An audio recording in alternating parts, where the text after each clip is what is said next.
Hare Krishna, dear devotees. Thank you so much for joining the call today. By the blessings of His Grace, Vaisheshika Prabhu, we have started this series of readings from the Ramayana book by His Holiness Bhakti Vikas Swami Maharaj. And we will be reading all the way every day and all the way up to Ram Navami, and when we will finish the reading of the book. So we will start the reading. I'll be reading today, and you'll have a new reader every day. So we'll start with the Mangalacharan prayers now. Om Ajnanatimrandhasya Jnananjana Shalakaya Chakshurunmilitam Yena Tasmai Shri Gurave Namaha. Shri Chaitanya Manobhishtam Sthapitam Yena Bhutale Swayam Rupa Kadamahyam Dadati Swapadantikam Vandeham Sri Guru Sri Yuta Padkamalam Sri Gurun Vaishnavamscha Shri Rupam Sagrajatam Sahagana Raghunatanvitam Tam Sajivam Sadvaitam Savadhutam Parijana Sahitam Krishna Chaitanya Devam Shri Radha Krishna Padan Sahagana Lalita Shri Vishakhanvitamscha He Krishna Karuna Sindhu Deenabandho Jagatpate Gopesha Gopika Kanta Radha Kanta Namastute Tapta Kanchana Gaurangi Radhe Vrindavaneshwari Vrishabhanu Sute Devi Pranamami Hari Priye Vanchakalpatarubhyascha Kripa Sindhubhya eva cha Patitanam Pavanebhyo Vaishnavebhyo Namo Namaha Jai Shri Krishna Chaitanya Prabhu Nityananda Shri Advaita Gadadhar Shri Vasadi Gaur Bhaktavinda Hare Krishna Krishna Krishna Hare Hare Hare Rama, Rama Rama, Hare Hare, Gaur Premanande, Hare Hare Bo. So we are going to begin reading from the Ramayana book by His Holiness Bhakti Vikas Swami Maharaj. And if you have the book, then you can follow along with me.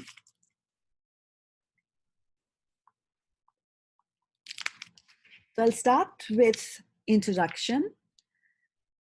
Lord Ramchandra is not a mythical figure, an ordinary person, or even a great human being. He is the supreme personality of Godhead, the source, maintainer, and controller of uncountable universes, both spiritual and mundane. As the supersoul, he is present in every atom and in the heart of every living being. He knows everything, past, present, and future. Lord Rama is fully replete with 6 opulences, namely strength, fame, wealth, knowledge, beauty, and renunciation. He is the reservoir of all auspicious qualities and is the ultimate goal of life for the yogis, renunciates, and especially the devotees who ever delight in glorifying his inconceivable pastimes. Being an expansion of Krishna, the original form of personality of Godhead, Lord Ramchandra eternally resides in his own planet in the spiritual world. He is accompanied there by his expansions and associates, headed by his consort Sita, his brothers Lakshman, Bharat, Shatrughna, and his celebrated servant Hanuman. Out of extraordinary compassion for the suffering conditioned souls, the Lord occasionally descends into this material world and is thus known as an avatar, literally one who descends. The Lord explains this in the Bhagavad Gita 4.7.8. यदा यदा हि धर्मस्य ग्लानिर्भवति भारत अभ्युत्थानम् अधर्मस्य तदात्मानं सृजाम्यहम् परित्राणाय साधूनां विनाशाय च दुष्कृतं धर्म संस्थापनार्थाय संभवामि युगे युगे. Whenever and wherever there is a decline in religious practice and a predominant rise of irreligion, at that time I descend myself to deliver the pious and to annihilate the miscreants, as well as to re-establish the principles of religion. I myself appear millennium after millennium. When the Supreme Lord comes to this world, he does so out of his own sweet will. Unlike the conditioned souls, he is not forced to take a body according to previous karma. Being far above the laws of karma and never even slightly under their jurisdiction, the Supreme Lord descends in his eternal Satchid Ananda form. Although I am unborn and my transcendental body never deteriorates, and although I am the Lord of all living entities, I still appear in every millennium in my original transcendental form. Bhagavad Gita 4.6. When the Supreme Lord descends, he shows his sublime nature by performing incomparable activities. When he came in his original form as Krishna, he killed many apparently unconquerable demons, held the Govardhan hill on the tip of his little finger for 7 days when he was apparently only a small child, made the sun rise again after it had set, and took his friend Arjuna on a journey beyond the edge of the universe. When he came as Vamandeva, he assumed the form of a dwarf, yet with 2 footsteps crossed over the whole creation. Assuming a gigantic form as the transcendental boar, Varaha, he picked up the planet Earth, which had fallen out of its orbit. As half man, half lion Nrsimha, he stopped the atrocities of the demon king Hiranyakashipu by killing him. Although such extraordinary feats are doubted by men of puny intelligence, they are simply play for the Supreme Lord, who effortlessly creates, maintains, and destroys millions of universes. Similarly, when the Supreme Lord appeared as Ramchandra, he performed the wonderful activity of slaying the tyrant Ravana, who was not to be killed by any other person. Ostensibly, assuming the form and personality of a human being, Lord Ram enjoyed many sweet pastimes with his dear devotees. These pastimes are inconceivable to the faithless, but are a source of transcendental joy for the theists. The story of Lord Ram has given pleasure and solace to theists for many thousands of years and continue to do so. Not so long ago, when the people of India were accustomed to discuss the transcendental activities of the Lord, every Hindu knew the pastimes of Lord Rama as well as the back of his hand. Among the 3 great epics famous in India, Ramayana, Mahabharata, and Srimad Bhagavatam, the Ramayana was traditionally most popular due to its religious simplicity and cohesiveness of plot. The action, drama, and pathos of Ramayana still place it among the world's most popular stories. Recently, with the spread of the Bhakti movement throughout the world, there has been a revival of interest within India also about the pastimes of the Supreme Lord. This Bhakti revival has been brought about largely due to the efforts of His Divine Grace A.C. Bhaktivedanta Swami Srila Prabhupada, the founder Acharya of the International Society for Krishna Consciousness and the prime exponent of Bhakti in the modern age. Srila Prabhupada ki jai. Srila Prabhupada elaborately described the pastimes of Krishna in his writings and also wished that the pastimes of Lord Ram be widely broadcast. Regarding seeing your book on Lord Ramachandra, partly translated into English, I am very much eager to see it. I have to translate all the Puranas, Ramayana, Mahabharata, and many other theistic literatures left by the Gaudiya Vaishnavas. I have a great desire to translate the Valmiki Ramayana because that is authorized. It appears that in the Western countries, there's a great demand for the real knowledge of Vedic literature. So you are a learned scholar, both in English and Hindi, and you can do this completely devoted to the service of Lord Ramchandra.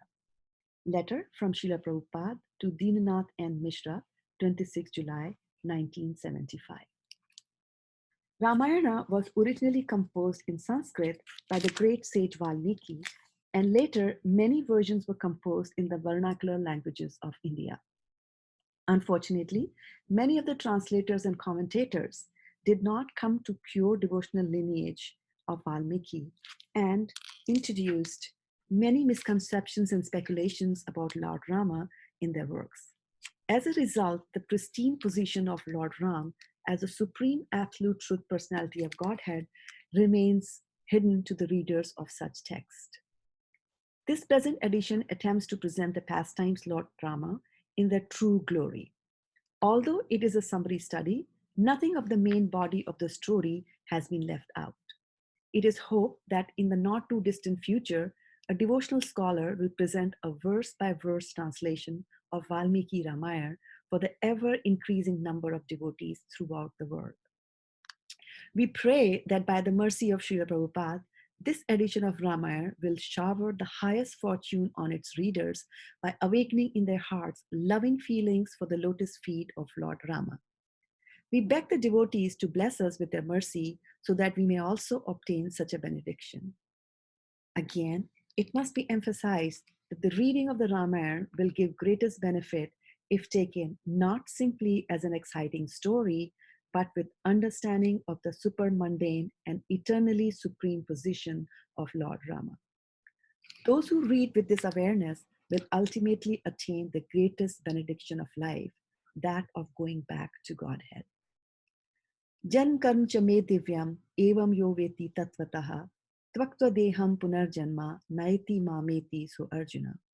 One who knows the transcendental nature of my appearance and activities does not, upon leaving the body, take this birth again in this material world, but attains my eternal abode. Bhagavad Gita 4.9.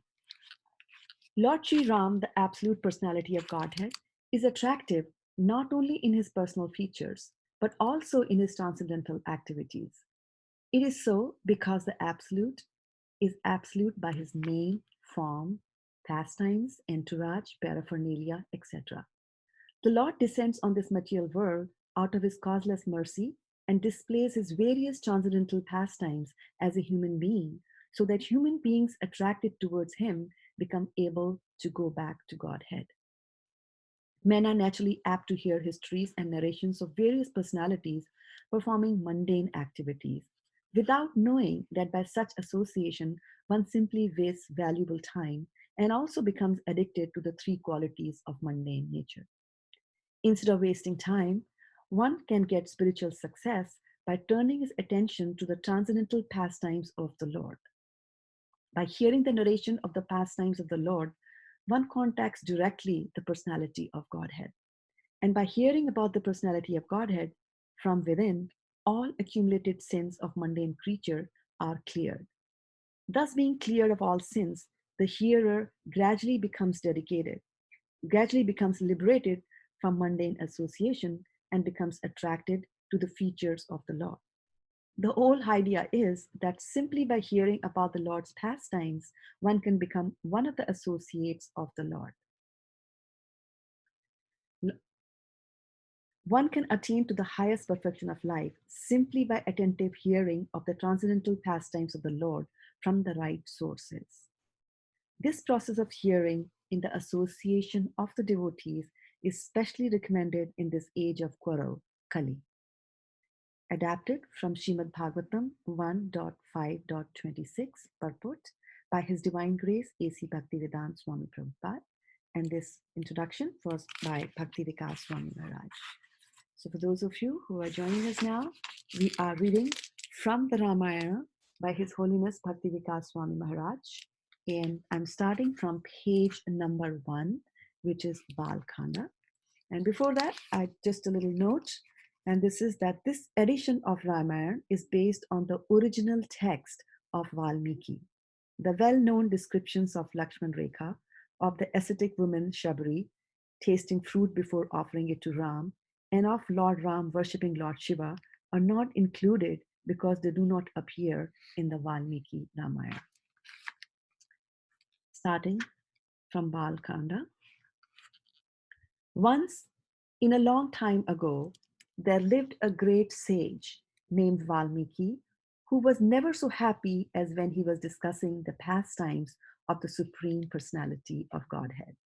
One day, while Valmiki was explaining the nectar of Krishna consciousness to a group of disciples, the great sage Sri Narada Muni, who travels continuously throughout the spiritual and material worlds, glorifying the pastimes of Supreme Personality of Godhead, appeared at Valmiki's hermitage. Upon seeing Sri Narada, Valmiki and his disciples immediately offered their respectful obeisances. Then, according to custom, they offered Sri Narada an elevated sitting place and washed his feet, while sweetly inquiring about his welfare. After this, Valmiki inquired from Sri Narada, O best of all knowers of truth, please tell me who, present now on earth, is a reservoir of all opulences in full. Who is the most accomplished, learned, powerful, noble minded, truthful, and grateful? Who possesses flawless character and remains engaged, looking after the genuine welfare of all living entities? Who is there present that is without an equal, clever, the most beautiful, and is never subject to the influence of anger or malice, yet instilled fear within the heart of even the great demigods when enraged? Who has the prowess to give protection to everyone within the three worlds? To whom has the goddess of fortune bestowed all blessings? O great sage, please answer my inquiries fully. The great sage Narada, who's able to know everyone, everything that happens within the three worlds, replied, O Rishi, there is an illustrious king by the name of Rama, who has appeared in the royal dynasty of Ishkavaku as the son of Maharaj Dashrath. He is the embodiment of all transcendental qualities and the possessor of all opulences. Ram perfectly controls his senses and is the master of unlimited potencies. Ram has mighty arms that extend down to his knees, and his throat is marked with three auspicious lines like those on a canticle. He has high and broad shoulders, a wide chest, a beautifully formed head, a graceful forehead, powerful jaws, and deeply embedded collarbones. His eyes are large. He is majestically medium tall in stature, and all his limbs are well formed and symmetrical. His bodily complexion is dark greenish blue and has a great luster. His intelligence is unfathomable. His manner is grave, and his speech is superb in tone and eloquence. Lord Ram has a supremely pure character and is a follower of true religious principles. He is full in self-realization and is the upholder of Varnashram Dharma. Truly, he is the support of the entire universe. He is simultaneously the destroyer of all foes and the only shelter for those who are fully surrendered. Lord Rama is the absolute knower of the Vedas. Furthermore, he is fully conversant with the use of all weapons. He possesses unflinching determination and is a genius with unfailing memory. Indeed, his learning is without bounds.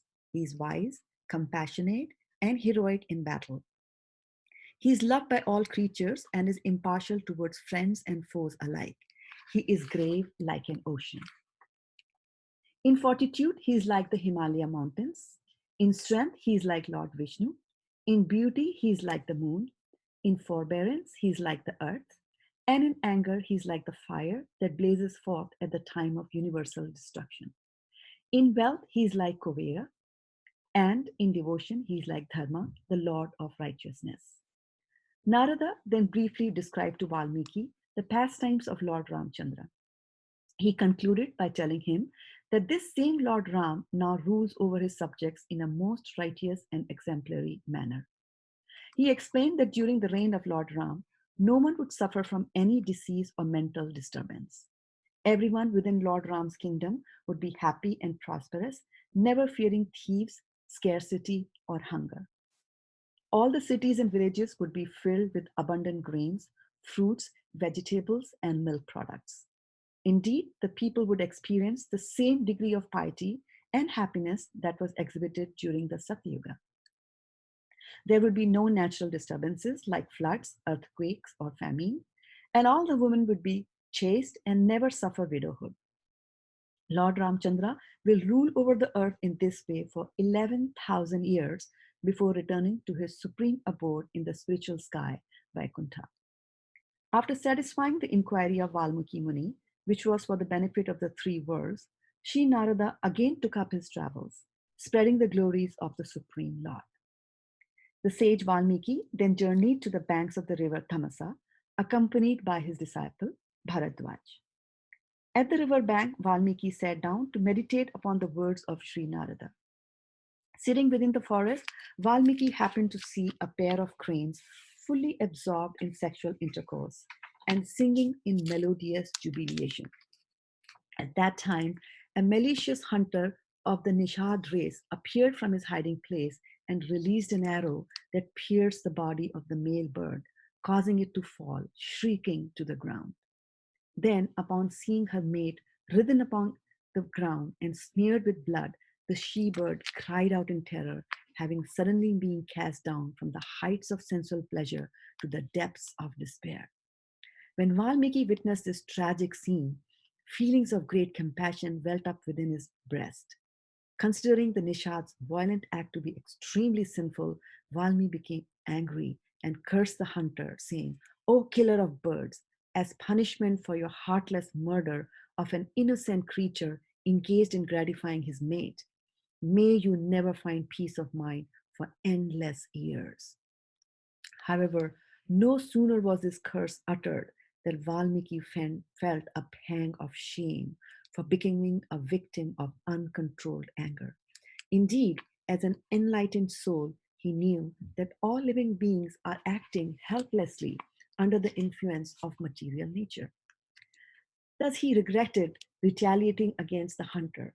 At the same time, Valmiki was astonished that the curse he uttered had come from his mouth in a wonderful poetic meter. Indeed, his curse seemed to hint of the predominant emotional expression of the Ramayana, which he had been contemplating since his meeting with Sri Narada. This caused Valmiki to remark to his disciple Bharadwaj, "From my sorrow came a verse of 4 lines, each containing 8 syllables. From shok, lamentation, has come a wonderful shloka verse. For without compassion, there is no possibility of genuine poetic expression." Thereafter, Valmiki bathed in the river Tamasa and returned to his ashram with Bharadwaj.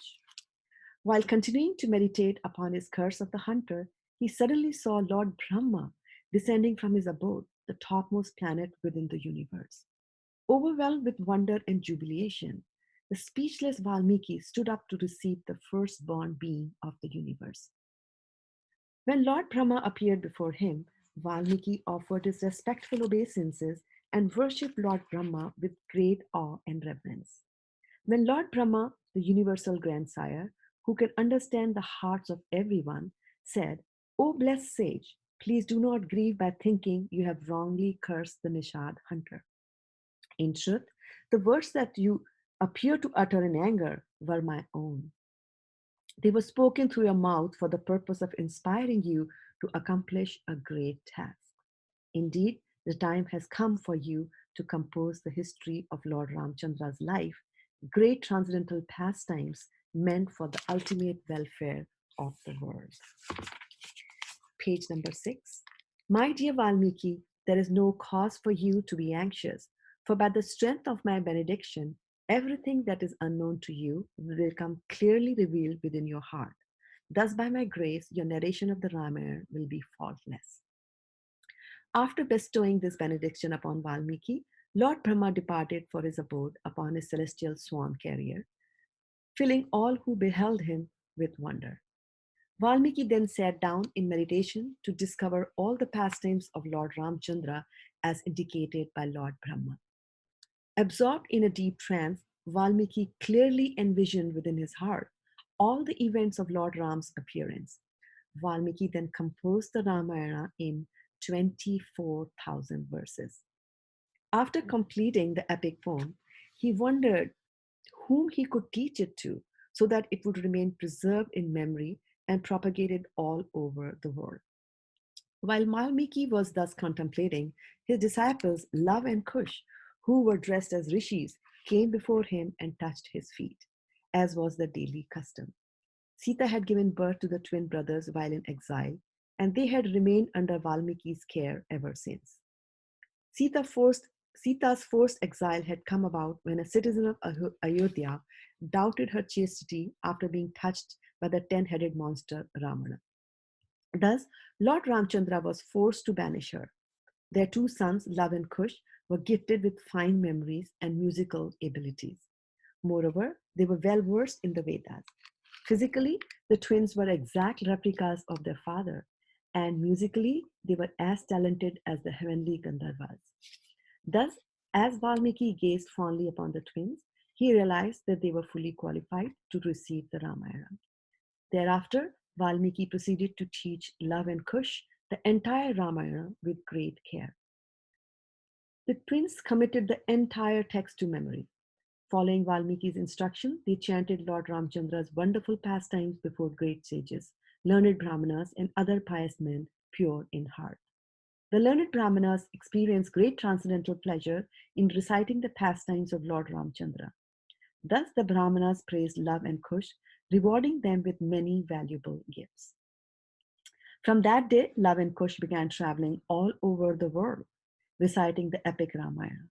In the course of their wanderings, they eventually came to Ayodhya. There, Lord Ramchandra saw the two boys wandering through the city streets, dressed in the garb of rishis.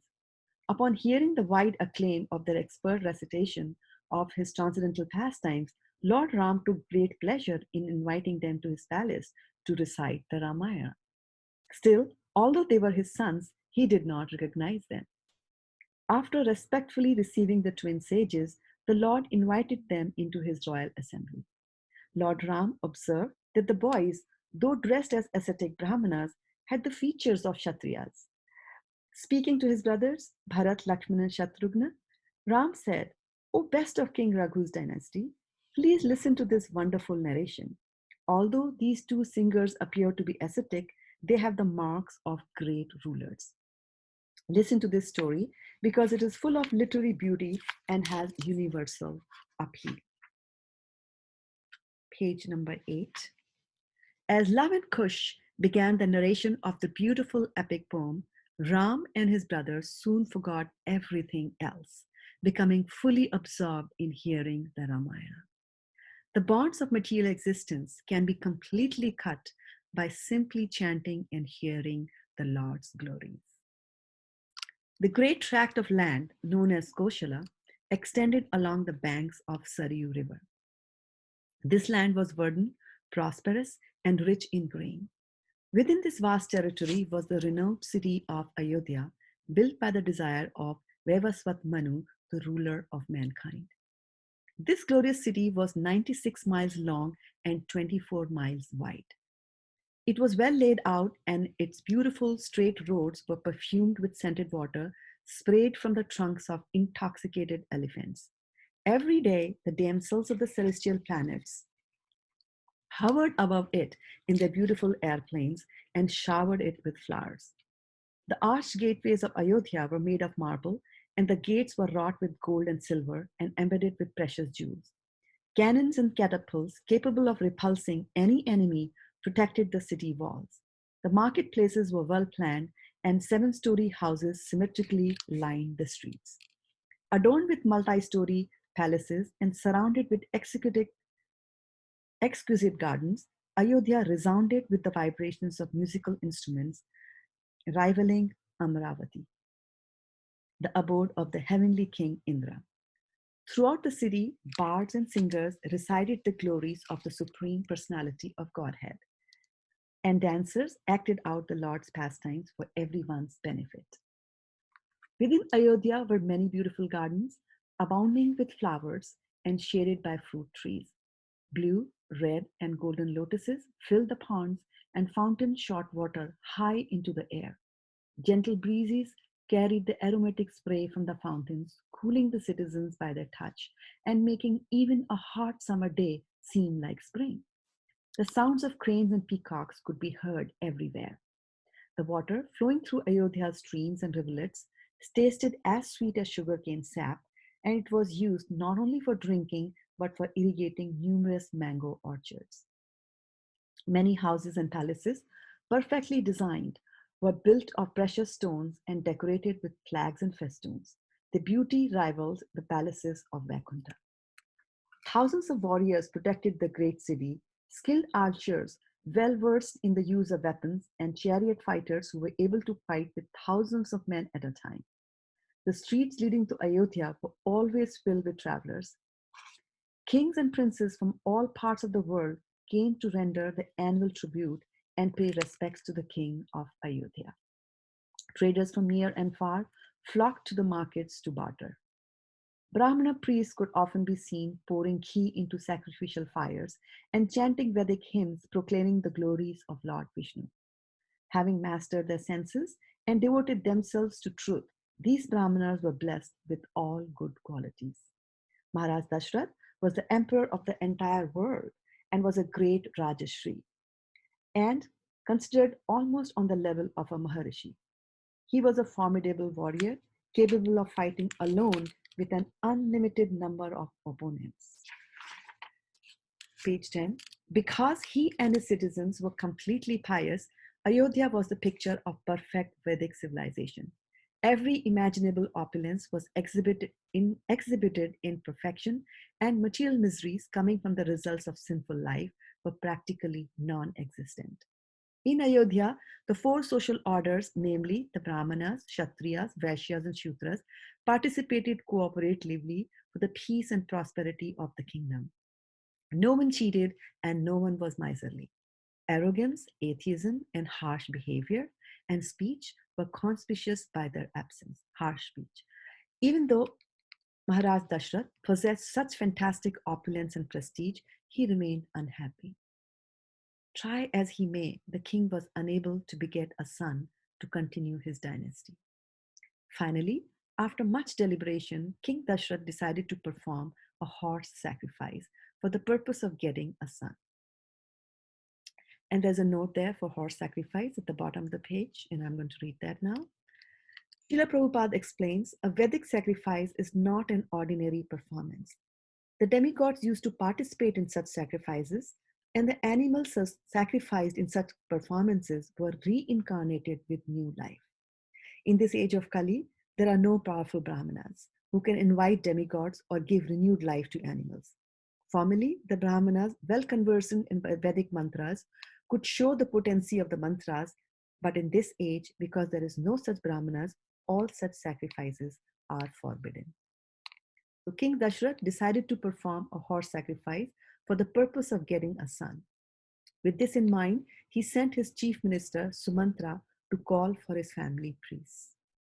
When the Brahmanas, headed by Vashishta and Vamandeva, assembled, Maharaj Dashrath addressed them, saying, O best among the twice born, for many years I have ardently desired to beget a son. However, all my efforts have been in vain. Because I am without an heir, I can no longer feign happiness. Indeed, my days seem wasted and are filled with grief. Thus, after much careful consideration and with your kind permission, I have decided to perform a horse sacrifice. Because you are fully knowledgeable in scripture, I am confident that you will be able to lead me on the proper path. The priest unanimously approved of Maharaj Dashrath's idea to perform the horse sacrifice. And therefore, the king ordered his ministers to make all necessary arrangements without delay. Sumantra then took Maharaj Dashrath aside to narrate the following story that he had formerly heard from Sanat Kumar, who had spoken it in an assembly of great sages. You will be very interested to hear this story, my dear king, Sumantra said, because it predicts that in future you will become the father of 4 glorious sons. It so happened that Sanat Kumar previously related the same story in the Satyuga of the previous millennium. Thus, none of the events which were described by him had yet occurred, but were destined to take place in the far distant future. Due to some offense on the part of King Romapad, there once came to be an extremely severe drought within his kingdom, causing great fear among all living beings. When the conditions became intolerable, Maharaj Romapad summoned his council of learned Brahmanas and inquired from them the cause of the drought. I know that it is because of some fault of mine that this terrible drought has now overcome my kingdom. O best of the twice born, because your knowledge is boundless, please prescribe the proper atonement for my past sins. The Brahmanas replied, O king, there is a great Brahmana sage named Mrigi Rishi who is residing in the forest. Mrigi Rishi is the son of Kashyapa, and his son is named Rishya Shringa. And in the footnote, Prabhu explains that it's explained that the name Rishya indicates that the young sage was born with a deer-like horn growing out of his forehead. Back again to the paragraph. If you can bring this Rishi's son to your kingdom and give him your daughter Shanta in marriage, the drought will immediately end. Shanta was actually the daughter of Maharaj Dashrath, but had been given to the king's childless friend Romapad at the latter's request. King Romapad was very glad to learn the means for ending the drought, but when he requested his priest to summon Rishi Shringa, they refused. The Brahmanas replied, O king, we fear that Mrigi Rishi will curse us if we try to lure his son away from home. Rishya Shringa has been brought up by his father in complete isolation. He has never even seen another human being. Because Rishya Shringa has never once beheld a member of the fair sex, he is completely unaware of the pleasure of their association. My dear king, since we desire your welfare, we have devised a method for bringing Rishya Shringa to your kingdom. Have the most beautiful of courtesans go there and allure him with their feminine ways. We are certain that by this means your aim will easily be accomplished. Maharaj Romapad agreed to their plan and then sent for the foremost of young and beautiful prostitutes. After being thus instructed by the king and promised sufficient rewards, the girls departed for the forest, determined to bring back the young Rishi at all costs. Thereafter, the prostitutes set up their camp at the ashram of Mrigi Rishi and waited for the opportune time. It so happened that one day, Rishya Shringa wandered away from home and came to the camp of the prostitutes. Seeing him, the girls jubilantly approached Rishya Shringa. When they asked about his identity, the boy replied, I am the son of Mrigi Rishi, and I am engaged in performing austerities nearby at my father's ashram. How wonderfully beautiful all of you are to look at. I wish that you would come to my home and accept my worship and hospitality. The prostitutes then went with Rishya Shringa, where they were very nicely received at his ashram with offerings of water to drink, water for washing their feet, and various kinds of fruits and roots. However, the girls were extremely afraid of the father's imminent return and did not wish to stay too long. As the prostitutes were leaving, they said, My dear friend, our customs for receiving guests are quite different from yours. Now please accept our offerings of honor and respect in return. Saying this, the girls embraced Rishya Shringa tightly with great affection and then fed him sumptuous sweets. Never before had Rishi's innocent son tasted anything so pleasing, for he had been accustomed to eating only fruits and roots. Indeed, he thought that the sweets were a type of wonderful fruit. Moreover, since he had previously seen only his father, he took the prostitutes to be enchantingly beautiful men. After the girls departed, Rishya Shringa began to experience feelings of unease and restlessness within his heart. The seed of lusty desire, which had remained dormant within his heart, had sprouted. Rishya Shringa began to constantly think of the beautiful women. Rishya Shringa could hardly sleep that night.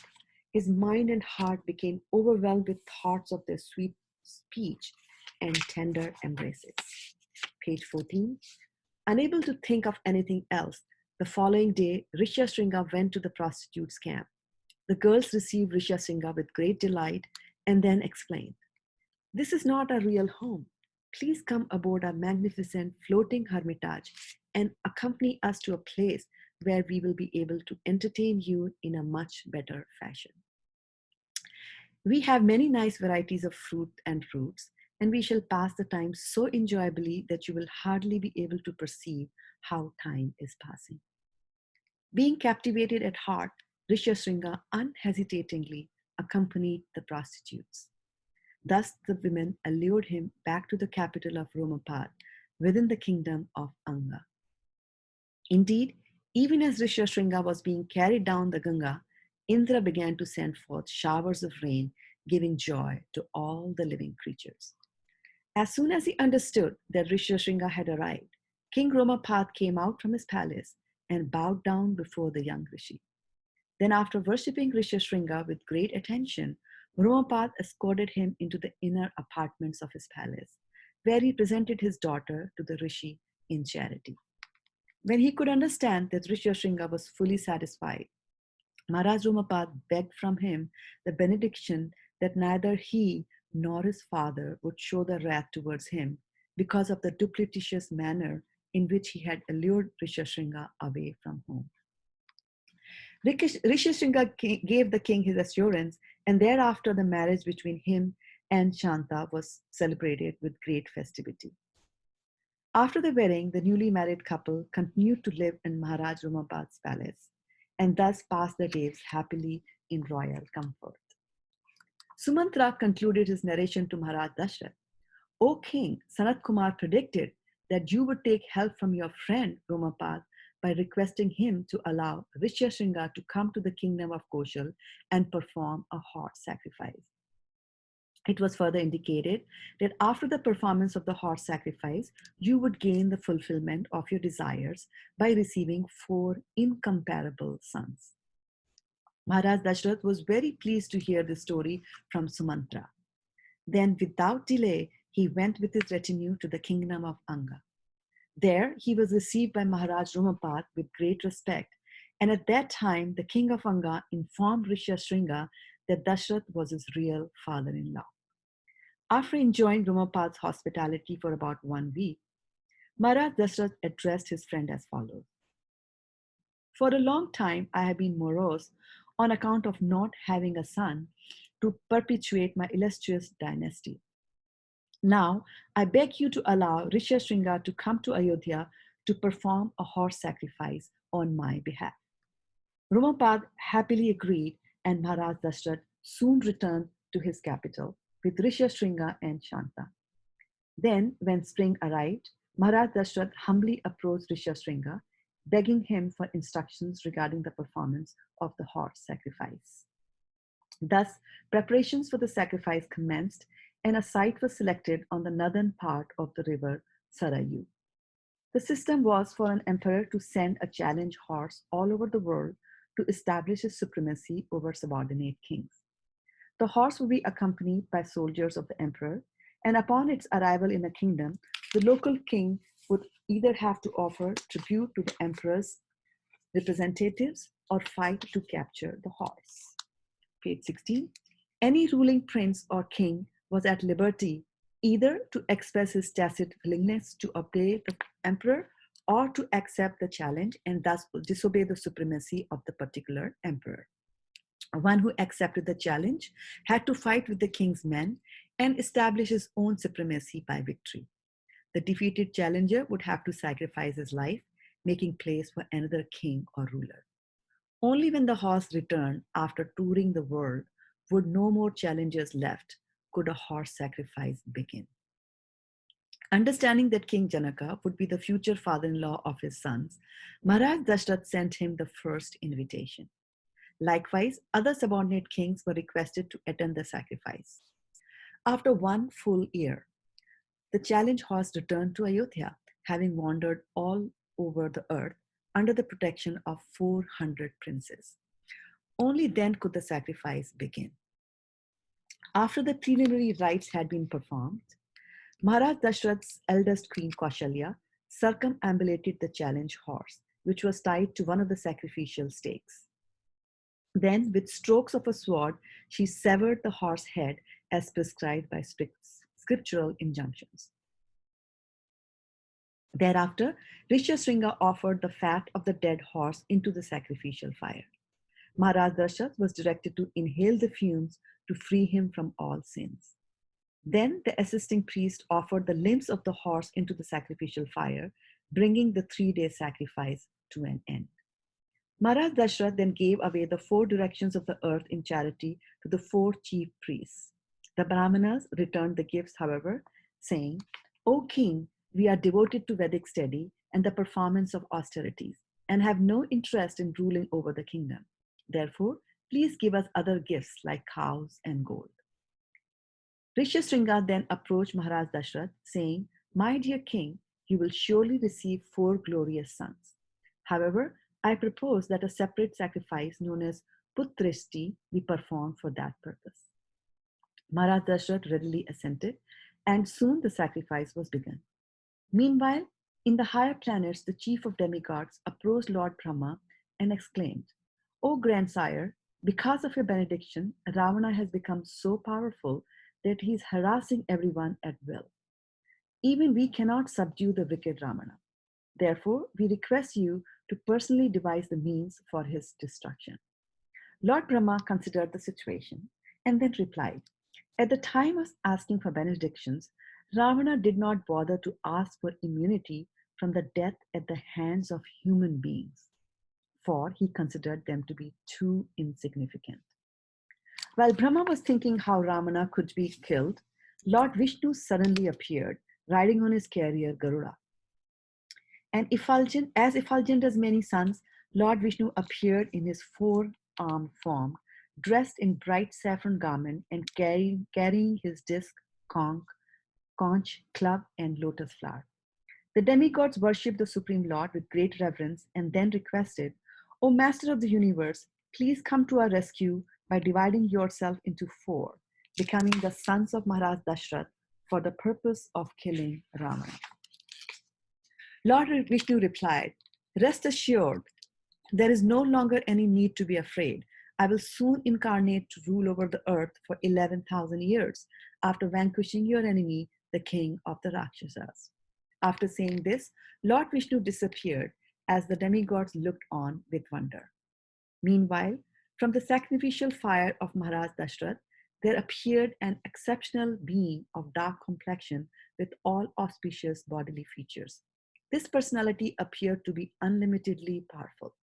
He was decorated with transcendental ornaments, and in his hands he carried a large golden pot of sweet rice.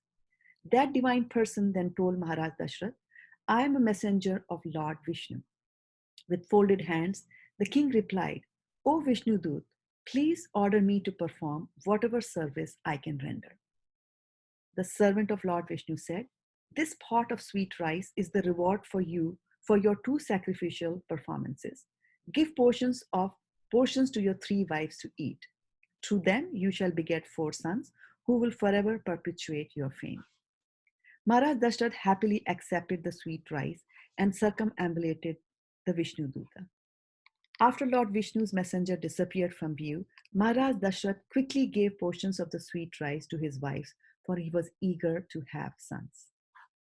Maharaj Dashrath gave Kaushalya 1/2 of the sweet rice, Sumitra 1/4, and Kekai 1/8. Then, after some deliberation, he gave the remaining eighth to Sumitra. After all 3 wives were overjoyed, for they were confident that they would soon become mothers. Page 19. The 3 queens eagerly ate their shares, and soon thereafter each felt the presence of divine offspring within their wombs. When Maharaj Dashrath understood that his wives were pregnant, he too became very satisfied. Meanwhile, Lord Brahma ordered the demigods as follows: "Beget partial manifestations of yourself to assist Lord Vishnu in his forthcoming incarnation.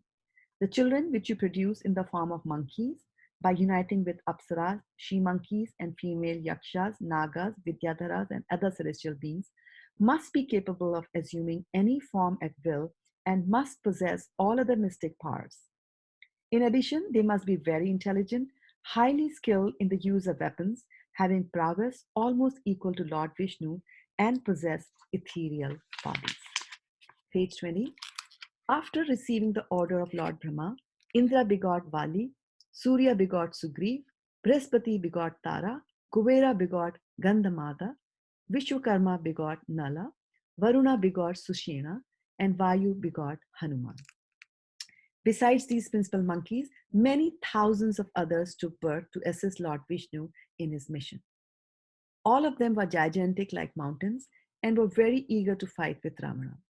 Like the demigods who begot them, these monkeys were born just after conception. They were so powerful that they could agitate the ocean with their impetuous energy. There were three classes of these created beings: bears, monkeys, and monkeys that had long tails like cows. Because there were more than 10 million of these monkeys and bears, the earth soon became overrun with them as they wandered throughout the forest, eating wild fruits and various roots. After the completion of the Putreshti sacrifice, the demigods who personally came to accept their offerings and the priests, Rishyastringa and Santa, departed for their respective residences. Then, after a pregnancy of 12 months, on the ninth day of the waxing bright fortnight in the month of Chaitra, Kaushalya gave birth to a son. This divine child had reddish eyes and lips, long arms, and was decorated with all auspicious markings. The son of Kaushalya represented one half of the potency of Lord Vishnu. Soon thereafter, a son represented one fourth of the prowess of Lord Vishnu was born of Kekai. Maharaj Dashrath's youngest queen. Then, 2 days after the appearance of Kaushalya's son, Sumitra gave birth to twins, each representing one-sixth of the potency of Lord Vishnu. And there are some nice pictures here for those of you who don't have a book. And pictures here again. Some more about the incarnations here of Lord Krishna, Bharat and Ramchandra.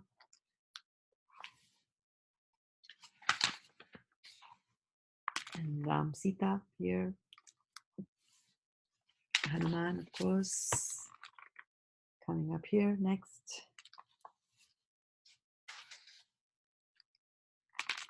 Pushpak Viman.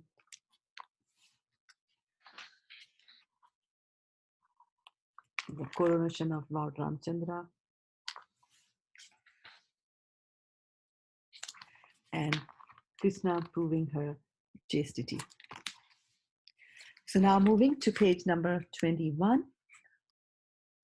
All four of the newborn children highly resembled one another and were exceedingly effulgent and pleasing to behold. Indeed, upon the appearance of Maharaj Dashrath's four sons, the demigods showered flowers from heaven, while the Gandharvas sang and played musical instruments as the Apsaras danced. In Ayodhya, there was a great festival as musicians, dancers, and actors crowded the streets with all citizens participating in the merrymaking. And there's a note at the bottom. Srila Prabhupada explains, being prayed for by the demigods, the Supreme Personality of Godhead, the Absolute Truth Himself, directly appeared with His expansion and expansions of the expansion. Their holy names were Ram, Lakshman, Bharat, and Shatrughna. These celebrated incarnations thus appeared in four forms as the sons of Maharaj Dashrath. Lord Ramchandra and his brothers, Lakshman, Bharat, and Shatrughan, are all Vishnu Tattva. The Supreme Personality of Godhead expands into many, many forms. Although they are one and the same, Vishnu Tattva has many forms and incarnations. The Lord is situated in many forms, such as Ram, Lakshman, Bharat, and Shatrughna, and these forms may exist in any part of His creation. All these forms exist permanently, eternally, as individual personalities of Godhead, and they resemble many candles, all equally powerful. Lord Ramchandra, Lakshman, Bharat, and Shatrughna, who being Vishnu Tattva are all equally powerful, became the sons of Maharaj Dashrath in response to the prayers by the demigods. 13 days after the birth of Kaushalya's child, Vashishta Muni, the family priest of Maharaj Dashrath, performed the name-giving ceremony. The fortunate Rishi named the son of Kaushalya Ram, while the son of Kekai was named Bharat. The twin sons of Sumitra were named Lakshman and Shatrughna.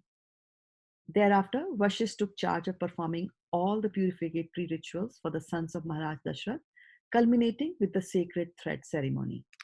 Under Vashishta's guidance, all four brothers became masters of the Vedas, great heroic warriors, and reservoirs of all godly qualities. Page 22. From birth, however, Ram outshone his brothers in all respects. Quite naturally, he became the favorite son of Maharaj Dashrath. Likewise, from childhood, Lakshmana was very attracted to Ram. Similarly, Ram was not willing to eat anything or even go to sleep without Lakshmana. Wherever Ram went, Whenever Ram went hunting, Lakshman unfailingly accompanied him. Shatrughna and Bharat were also very dear to each other and thus inseparable. After Ram, Lakshman, Bharat, and Shatrughna completed their education, Maharaj Dashrath began to consult with his family priest, Vashishta, about their marriages. During one such discussion, the great and powerful Brahmarshi, Vishwamitra, arrived in Ayodhya. When he entered the palace, Maharaj Dashrath and Vashishta immediately got up from their seats to greet him. After worshipping Vishnamit properly, Dashrath brought him into the court and seated him on a throne. Maharaj Dashrath greeted Vishwamit saying, O foremost of saintly persons, may all your endeavors to conquer repeated birth and death meet with success. I consider your coming here as welcome a gift, as nectar placed in one's own hands, as torrential rainfall after a long drought, as the birth of a son for one who is childless, as the recovery of a great treasure that was considered irrevocably lost, or as the joy one feels on a festive occasion. When Vishwamit then asked about Maharaj Dashrath's welfare, the king humbly replied, O great Rishi, your coming here is a great blessing for me. Indeed, you have bestowed a great honor upon me. Please inform me of your desire so that I may serve the purpose of your visit. Pleased with Maharaj Dashrath's reception, Vishwamitra replied, I was engaged in the performance of a great sacrifice, and it had almost reached completion when two Rakshasas named Marich and Subahu interrupted the performance by dropping flesh and blood upon the sacrificial arena. These vicious Rakshasas are determined to frustrate my attempt. Thus, they have repeatedly polluted my altar. O king, so that I may successfully complete the sacrifice, I have come here to take your son Ram to my ashram to kill these terrible Rakshasas. Please do not hesitate to fulfill my request out of parental affection, for I assure you that Ram will easily be able to accomplish this task. In return for your generosity, I shall certainly give you ample benedictions. Therefore, please allow me to take Ram for just 10 days. You may rest assured that he will return here safely. Vishwamitra's words pierced the very core of Maharaj Dashrath's heart. The king's entire body began to tremble. Then, after the rishi fell silent, he fainted upon his throne. Moments later, when Maharaj Dashrath regained consciousness, he again considered the prospect of losing Ram and fainted for a second time, falling down onto the floor. After an hour, the king regained his consciousness. Then, upon seeing Vishwamitra before him, he pleaded, O foremost of sages and well-wisher of everyone, my dear son Ram is only 16 years old. He has not even finished his military training and has never entered the battlefield. Please do not ask for my inexperienced son. Instead, let me accompany you along with an akshauhini of soldiers to kill the Rakshasas. Page 24. However, if you insist that Ram must go, then let me and my army come to fight alongside him. My dear Vishwamitra, I am an old man. Without Ram, I could not bear to continue living. Please tell me, who are these two Rakshasas and what is the extent of their prowess? Vishwamitra replied, the king of the Rakshasas is named Ravana, and he is now oppressing the entire world. When he does not personally obstruct a sacrifice, he deputes these two powerful Rakshasas, Maricha and Subahu, to do the mischief. Upon hearing the name of Ravana, Maharaj Dashrath became increasingly despondent. He said, "No one is capable of fighting with Ravana. Just these two Rakshasas are too formidable, either for my son or for me. Therefore, O Rishi, I cannot fulfill your request. Indeed, I cannot bear to think of allowing my son to accompany you." Becoming nearly mad with grief, Maharaj Dashrath began to speak incoherently, refusing Vishwamit's request. Thus the rishi became highly insulted and angrily declared, "O foolish king, your impudence will cause the ruin of your dynasty. You have promised to serve me and have now gone back on your word. Such behavior towards a Brahmana has never before been heard of in the Raghu dynasty. Therefore, I shall quickly leave this condemned place." Because of Vishwamit's sudden anger, the earth began to shake, and even the demigods in heaven became afraid. Appraising the situation, Vashist hurriedly approached Maharaj Dashrath, saying, "O king, do not destroy all your previously acquired merit by abandoning righteousness. You have made a solemn promise and must now fulfill Vishwamit's request by giving him your son, Ram. I do not think you have anything to fear. Formerly, when Vishwamitra was a king, he received celestial weapons from Lord Shiva, which had been born of Daksha's daughters, Ja and Suprabha. Vishwamitra will surely give those weapons to Ram, as well as the necessary prowess to kill the Rakshasas. Indeed, Vishwamitra could easily king Maricha and Subhahu himself, but he is seeking Ram's help just to enhance the glory of your son." After hearing his preceptor's words, Maharaj Dashrath's fear subsided, allowing his mind to again become balanced. Thus pacified, the king agreed to Vishwamitra's proposal. Maharaj Dashrath then summoned Ram to the royal court. Because the two were inseparable, Lakshman also presented himself before his father. Maharaj Dashrath affectionately smelled his sons' heads, and brothers then departed, with Vishwamitra walking in front and Ram and Lakshman following with bows in hand. As they left the palace, flowers showered on them from the sky. After walking along the banks of the river Surayu for 12 months, Vishwamitra stopped and said, "My dear Ram, please sip some water for purification. I shall now teach you two mantras known as Bal and Ati Bal.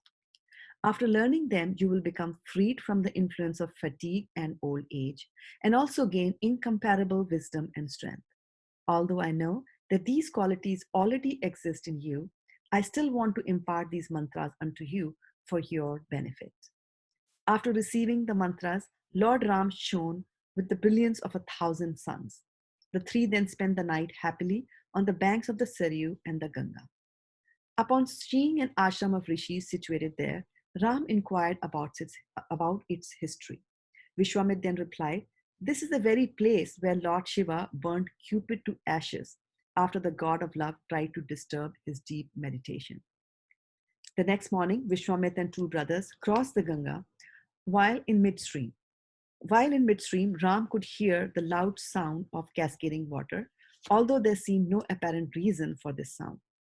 Asked why was this so, Vishwamitra explained, "Once Lord Brahma created a lake from his mind.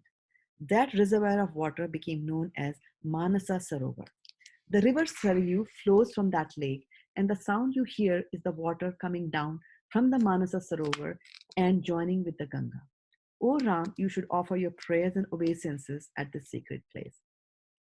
After arriving at the southern bank of the Ganga, Ram saw a dense, uninhabited forest, and thus he inquired, "This desolate forest invokes fear in the heart of whoever beholds it. Please tell me why." Vishwamitra replied, "After King Indra killed the apparent demon Vritasura, he became overwhelmed by sinful reactions and lost his splendor. To restore Indra to his normal condition, the demigods bathed him in Ganga water, empowered with Vedic mantras. Then, taking the water containing Indra's impurities, the demigods deposited it in this place. Because this land accepted his sinful reactions, Indra gave it the benediction that it would become a very prosperous country. In this way, two flourishing kingdoms named Malada and Kurusha were established here. Later on, a wicked Rakshasi named Tataka came here and began to terrorize the citizens. This Rakshasa woman was the wife of Sunda, and their son is Maricha, whom I have brought you here to kill. Gradually, all the inhabitants of this place became so greatly harassed by Tataka that now it remains deserted. My dear Rama, I want you to destroy the she-demon today, freeing this country from its oppression. As long as this Rakshasi lives, no one will even dare to enter this forest. Lord Ram then asked, O great Rishi, it is appropriate. Please explain how this Rakshasi became so powerful. Page 28, Vishwamitra replied, there was once a powerful Yaksha named Suketu who pleased Lord Brahma by his performance of severe austerity. Being childless, Suketu desired a son, but instead Lord Brahma awarded him a powerful daughter. This very beautiful girl was named Tataka, and when she grew up, she was given in marriage to Sunda, the son of Jamba. Later, the saint Agastya cursed Sunda to die. In the attempt to retaliate, Tataka and her son Maricha rushed at the rishi, hoping to devour him. However, Agastya immediately cursed both mother and son to become man-eating Rakshasas. Thus, the beautiful Tataka became transformed into a horrible-looking ogress. Because Agastya Rishi used to meditate in this area, Tataka is obsessed with creating disturbances here. Vishwamitra continued, my dear Ram, please understand that Tataka is thoroughly wicked. Therefore, cast aside all hesitation in killing a woman. Remember how Indra formerly killed Virochan's daughter when she desired to ravage the earth? Likewise, Lord Vishnu killed the wife of Bhrigu Muni when she desired to slay Indra. Please then, shake off all uneasiness and prepare yourself to fulfill my command. Receiving this order, Ram twanged his bow. Its awesome sound reverberated throughout the four directions, terrifying all creatures that heard it. When Tataka heard the sound of Lord Ram's bow, she became simultaneously struck with wonder and inflamed with rage. She rushed madly towards the place from where the sound had emanated. When Ram saw her approaching, he exclaimed, "Oh Lakshmana, see this hideous and gigantic creature. She's so horrible that pious hearts break at every sight of her. Still, since this Rakshasi is a woman, I will not kill her. Indeed, I will render her harmless by cutting off her hands, feet, nose, and ears. Thus, mutilated, she will not be able to commit further crimes." Rushing towards Tataka, creating a dust storm that temporarily blinded Ram and Lakshman. Then, using her powers of illusion, Tataka created a shower of stones. Regaining his composure, Ram smashed all the rocks to pieces and then quickly cut off Tataka's arms. Simultaneously, Lakshman cut off Tataka's ears and, at Ram's urging, the tip of her nose. However, by utilizing her mystic powers, Tataka immediately disappeared. While remaining invisible, she began showering stones. With an impassioned voice, Vishwamitra then urged, "O Ram, twilight is rapidly approaching, and at that time the Rakshasa's prowess greatly increases. Therefore, give up your merciful attitude and kill Tataka at once." As Ram released a shower of arrows, Tataka suddenly became visible and rushed towards him. Undisturbed, Ram selected an especially powerful golden arrow from his quiver and shot it at the demoness. Although Tataka rushed forward at the speed of Indra's thunderbolt, Ram's single blazing arrow pierced Tataka's chest, causing her to fall to the ground dead, making a tumultuous sound. From the heavens, the demigods applauded and threw showers of flowers. The Gandharvas and Apsaras began to sing and dance in ecstasy, and great rishis praised the prowess of Lord Rama. The demigods, headed by Indra, then approached Vishwamitra in private and said, "O Rishi, because Ram has a very important mission to accomplish on our behalf, you should now impart to him all your knowledge of celestial weapons." After saying this, the demigods disappeared, and Vishwamitra, Ram, and Lakshman happily spent the night there. The next morning, Vishwamitra imparted unto Ram his complete knowledge of celestial weapons. When Ram received the mantras for these celestial weapons, the weapons appeared before him in their personified forms, saying, "O Ram, give us your order. What services can we do for you?" Ram replied, My request is that all of you appear before me when I think of you. After receiving this command, the personified weapons disappeared.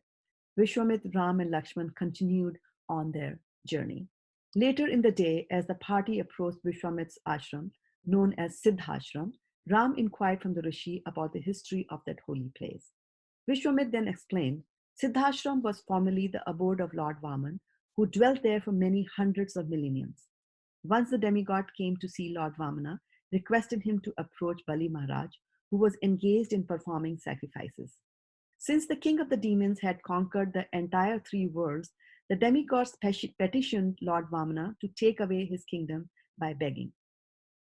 Just at this time, Kashyap also happened to arrive at Siddhashram, and after worshipping Vaman with great devotion, he prayed for the Lord to appear as his son. The Lord agreed to do so, and thus he later took birth as the dwarf Brahmana son of Kashyap and Aditi. He thus fulfilled the purpose of the demigods by taking away the kingdom of Bali Maharaj on the plea of begging for 3 steps of land. After arriving at his ashram, Vishwamitra immediately set about performing his sacrifice, while Ram and Lakshman, with bows in hand, awaited the arrival of Marich and Subhahu. 6 days and nights passed as the two brothers guarded the sacrificial arena, completely foregoing sleep. Then, on the critical 6th night, when the Soma Ras was about to be extracted, the sacrificial fire suddenly blazed brightly, indicating the imminent arrival of the Rakshasas. Page 32. Soon thereafter, a fearful clamor was heard in the sky. Maricha, Subahu, and their followers swooped down without warning, causing torrents of blood, pus, stool, flesh, and other contaminated substances to rain down upon the sacrificial altar. Lord Ram then told Lakshmana, I will subdue these evil Rakshasas with my weapons, but I shall not kill them, for they are destined to live some more years. Ram discharged a mighty weapon that struck Maricha in the chest and flung him 100 yojanas into the middle of the ocean, but didn't kill him. Then, taking up another powerful arrow, Ram pierced Subahu's chest, causing him to fall down dead upon the ground. By invoking a third weapon, Ram drove away all the other Rakshasas. Thereafter, the area again became calm. All the rishis who had previously resided at Siddhashram joyfully came home and congratulated Lord Ram for his wonderful accomplishment. That evening, the sacrifice was successfully concluded. After passing the night, Ram came before the rishis and inquired, O worshipful Brahmanas, now that this area has become freed from the disturbances caused by the Rakshasas, is there anything more that we can do to be of service? At the behest of Vishwamitra, the rishi replied, we are about to depart for the kingdom of Mithila to take part in a grand sacrifice arranged by King Janaka. We request you, two brothers, to accompany us. There is a wonderful bow being kept in the sacrificial arena that was formerly presented to the demigods by Lord Shiva. Later, the demigods gave the bow to Devavrata, who was the king of Mithila long ago. This celestial bow is immeasurably strong, and even great demigod cannot bend it. What to speak of human beings? The bow has remained at Mithila for a long time and is worshipped on an altar with flowers. The bow has remained at Mithila for a long time and is worshipped on an altar with flowers, sandalwood paste, and other auspicious articles. Ram agreed to accompany the rishis, and thereafter a great caravan set out with 100 cars loaded with the paraphernalia required for Janak Maharaj's sacrifice. After traveling all day, the party reached the banks of the Sona river, where they stopped for the night. Then, while he was seated at leisure, Ram asked Vishwamitra if there was any history he could narrate concerning that place. Thus, the rishi related to Ram the following story. Once there was a great rishi named Kusha, a direct son of Lord Brahma. Kusha had 4 Kshatriya sons who founded 4 cities, one of which was on the banks of the river Sona. Kusha's son, Kushanav, begot 100 daughters to the Apsara, Ghritachi. When these girls grew up, they were very beautiful and would happily play together on the banks of the river. Once the demigod of air, Vayu, happened to see the girls and became captivated by their exquisite beauty. Approaching them, Vayu said, "My dear beautiful girls, if you all become my wives, I shall transform your fleeting human beauty into ever fresh celestial youthfulness." The girls had no attraction for Vayu, however, and instead felt insulted. They replied, "We would never think of choosing our own husbands. We will only marry according to the choice of our father. Being the daughters of a great Rajashri, we certainly have the power to curse you for your vulgar behavior. However, we shall not do so, for we do not wish to diminish the accumulated merit of our austerity." Page 34. Vayu, who is easily angered, became highly offended. Taking revenge, he subtly entered the bodies of 100 girls and by his mystic power distorted their bodily features. When the girls returned to the palace crying, their father was shocked to see that they had all been transformed into hunchbacks. In reply to Kushanab's inquiry, the girls related all that had happened. Maharaj Kushanab congratulated his daughters for refraining from cursing Vayu and began considering how he could get them married. Previously, a great brahmachari named Chuli had been performing severe austerities. An unmarried Gandharva girl attended to him like a menial maidservant. Eventually, Chuli became pleased by her selfless sacrifice and offered her a benediction. The girl requested the rishi to give an exceptional son while allowing her to remain a virgin. Chuli agreed, and thus appeared a mind-born son of great ascetic prowess named Brahmadatta. Later, Brahmadatta ruled as a king, and it was he whom Kushanabha decided would be a suitable match for his daughters. Thus, after being invited to Kushanabha's palace, Brahmadutta accepted the 100 girls. Upon touching their hands at the marriage ceremony, one after another, the bodily deformities vanished and each girl became beautiful again. Vishwamitra then concluded his narration by explaining Kushanabha had no son. However, so he performed a sacrifice for that purpose. As a result, Gadi was later born to Kushanabha, and I am the son of King Gadi. The next morning, the party continued their journey, and by evening, they reached the bank of the Ganga. As they passed the night there, Rama requested Vishwamitra to narrate the history of the river Ganga. Then Vishwamitra related the following story. The presided deity of the Himalayas, Himvan, begot two daughters by Mena, the daughter of Mount Meru, named Ganga and Uma.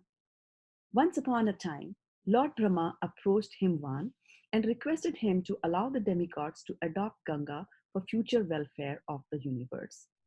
Himvan readily agreed and later gave his daughter Uma to Lord Shiva, for she had always meditated upon him while performing severe austerities. Upon receiving Uma, Lord Shiva began enjoying with her in an uninterrupted conjugal relationship.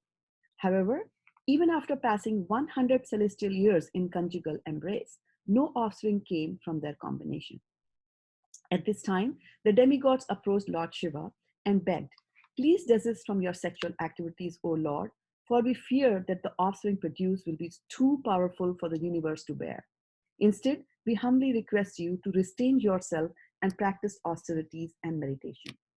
Lord Shiva replied, "I accept your proposal, for my heart is actually inclined towards self realization.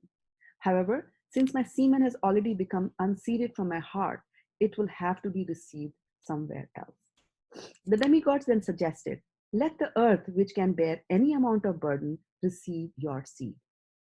Thereafter, Lord Shiva released his powerful semen and it proceeded to cover the entire surface of the earth. Upon seeing this, the demigods feared the earth might crack. Thus, they began praying to Agni and Vayu, requesting them to devour the all-encompassing semen of Lord Shiva. Page 36. In answer to the demigod's prayers, Agni took the help of Vayu and went to consume the semen. As soon as the fire god touched it, some of the Lord's semen turned into a white mountain, and a part of that further transformed into a thicket of effulgent white reeds. The rest of the semen remained unchanged and was conserved within Agni. The demigods were elated to see that the earth had been saved from the impending calamity. With grateful hearts, they went to worship Lord Shiva and his wife. However, Uma was very angry with the demigods for interrupting her while she was absorbed in sexual enjoyment. Seeing the demigods before her, Uma cursed them, saying, "May all your wives become barren.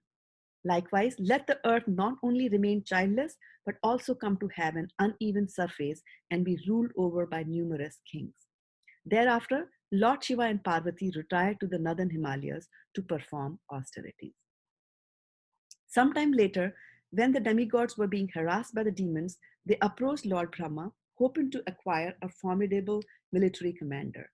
In reply to the demigod's plea, Lord Brahma advised them, "Because of Parvati's curse, you are unable to produce a child to serve your purpose. Therefore, I suggest that Agni place the semen of Lord Shiva into the womb of Ganga. In this way, a heroic son will be begotten." Thereafter, the demigods approached Agni and related Lord Brahma's instructions. Hearing this, Agni approached the heavenly river, Mandakini Ganga. He then requested her to accept the semen of Lord Shiva, which he had been holding for a long time. Ganga agreed to the proposal. Then, after assuming a most beautiful form, she allowed herself to be impregnated by Agni. However, soon after receiving the fiery semen of Lord Shiva, Ganga Devi felt an intense agonizing pain. With great agitation, she told Agni, "I cannot continue to bear the semen of Lord Shiva in my womb. Its burning is intolerable." Agni then instructed Ganga to cast off the semen at a certain place in the Himalayas, and she hurriedly went there. In this way, the semen of Lord Shiva, which had acquired a shiny golden luster because of its contacting Ganga Devi, fell to the thicket of white reeds on the white mountain. In this way, a wonderful child was born.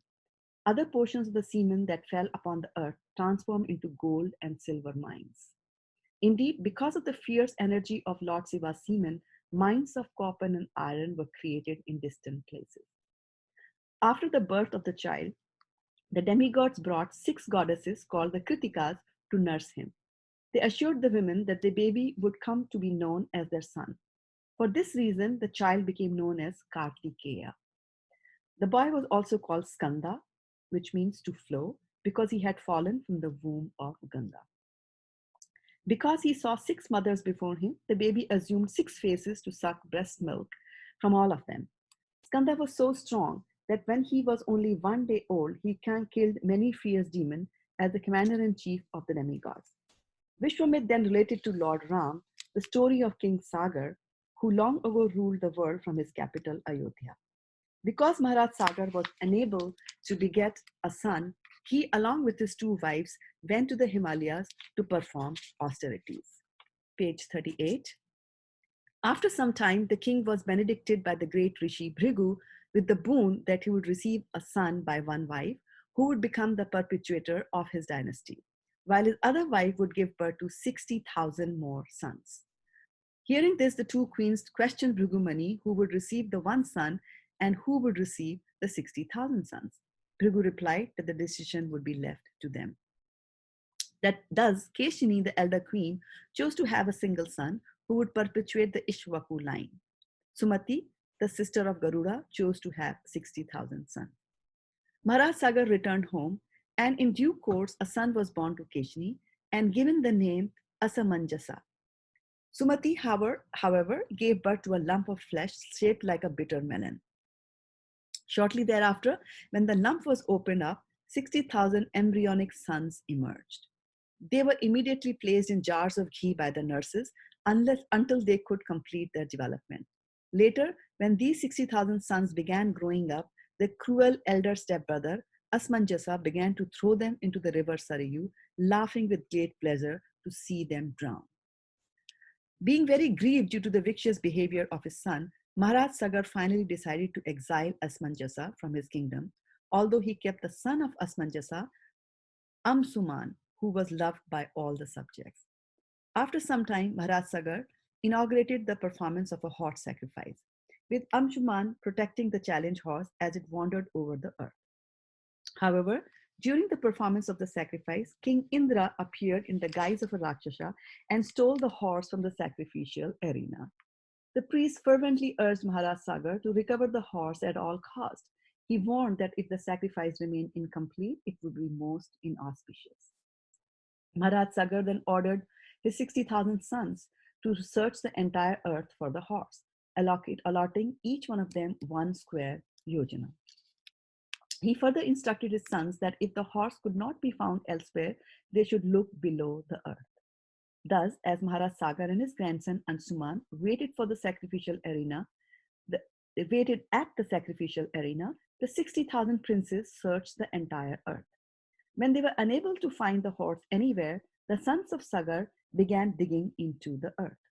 This, however, upset the inhabitants of the lower worlds, such as Nagas. Indeed, even the earth herself became extremely disturbed. Seeing this, the demigods approached Lord Brahma and petitioned him to set right the situation. Lord Brahma pacified the demigods, explaining that since the earth was a consort of Lord Vishnu, the Lord, in his form of Kapila, would soon annihilate all the 60,000 sons of Sagara. Even after digging up the earth and killing many living beings in the process, the sons of Sagar could not find the sacrificial horse, and thus returned to their father disappointed. When the 60,000 princes inquired from their father what they should do next, the king ordered them to continue digging further down until the horse was found. The sons of Sagar resumed their excavation of all four quarters of the earth's surface and soon came to see the four colossal elephants that protect the four directions and support the earth.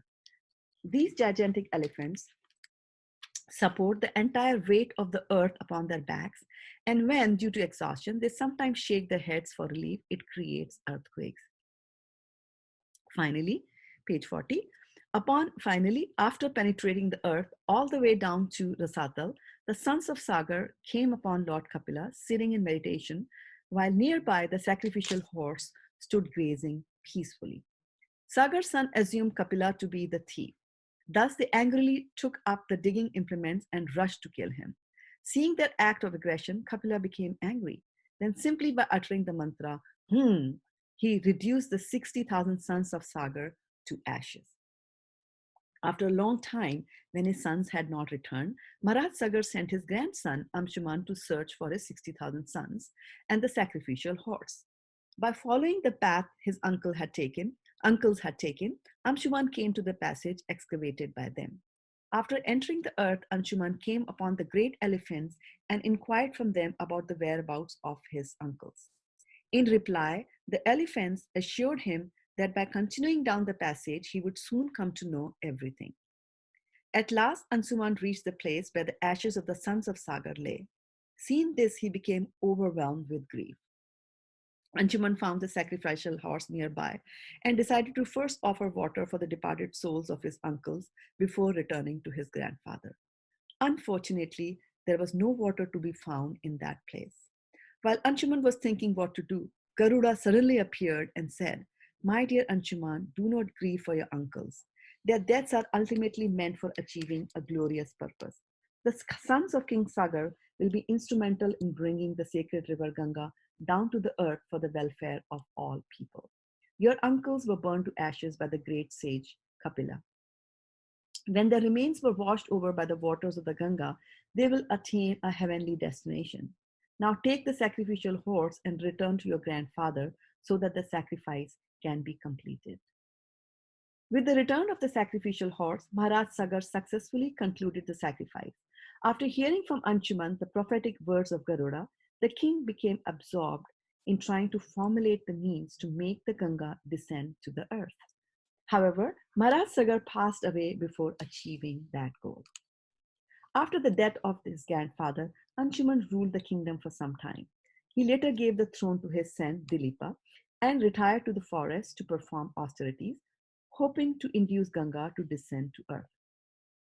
After his death, Anshuman went to the heavenly planets, but his desire to cause the descent of the Ganga remained unfulfilled.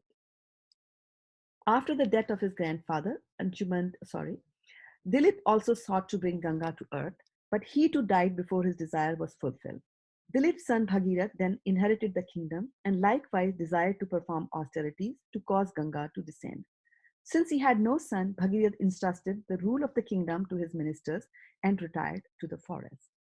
After Maharaj Bhagirath had performed austerities for 1,000 years, Lord Brahma became pleased with him. Accompanied by the demigods, Lord Brahma appeared before the king to award him a benediction. Maharaj Bhagirath worshipped Lord Brahma and begged, "Please allow my ancestors, the sons of King Sagar, to receive the water of Ganga.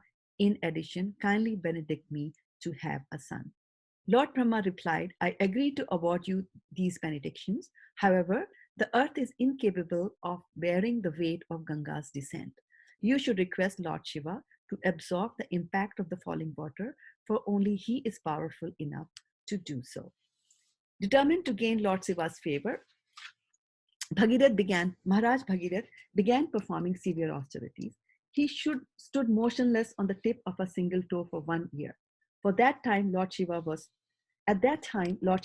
pleased to appear before the king. When Maharaj Bhagirath expressed his desire, Lord Mahadev agreed to bear the force of Ganga's falling water upon his head. Soon afterward, the Ganga began to descend towards the earth from her course in the heavenly planets. All the demigods assembled to witness the spectacle. However, when Ganga Devi saw Lord Shiva prepared to take her upon his head, she considered that his contact would contaminate her. Thus, upon seeing the expression of disgust displayed by Ganga Devi, Lord Shiva became insulted. In retaliation, he angrily captured her and concealed her waters within his matted hairs, thwarting her descent to earth. When Maharaj Bhagirath saw how Ganga had become entangled, he resumed his austerities. Finally, Lord Shiva gave up his anger and released Ganga Devi, allowing her to fall into the Bindu Sarovar in the Himalayas. Afterwards, the Ganga split into 7 streams. 6 of these formed other rivers, while the 7th followed Maharaj Bhagirath as he rode upon his royal chariot. So it's past 8:30 now. We have come to the end of page number 42.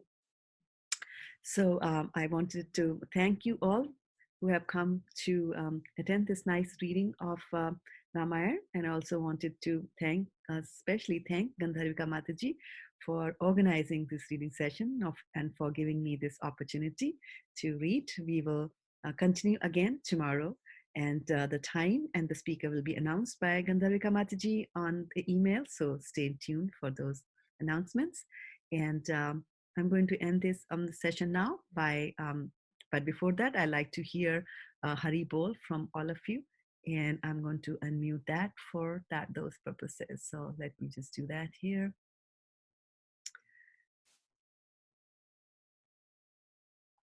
Give me a second. Okay. Vanchukalpatrubhyascha kipasindhubhyeva cha patitanam pavnebhyo vaishnavebhyo namo namaha. Gaur Premanande Hari Hari Bol. Hari Bol Mataji. Hari Bol. Hari Bol. Hari Bol Mataji. Thank you for this. Hari Bol Mataji. Hare Krishna, Hari Bol. Thank you, Mataji. Krishna. Hare Krishna, Hari Bol. Hari Bol. Hari Bol. Hari Bol. Come again tomorrow and be safe. Yeah, Hare Krishna. surely we will come, Mataji. It was so nice to hear. Yeah, Ramayana is beautiful. Get your copy of Ramayana if you don't have one. Okay. So I'm going to close the conference now. Dandavat pranams to everybody. Hare Krishna. Hare Krishna.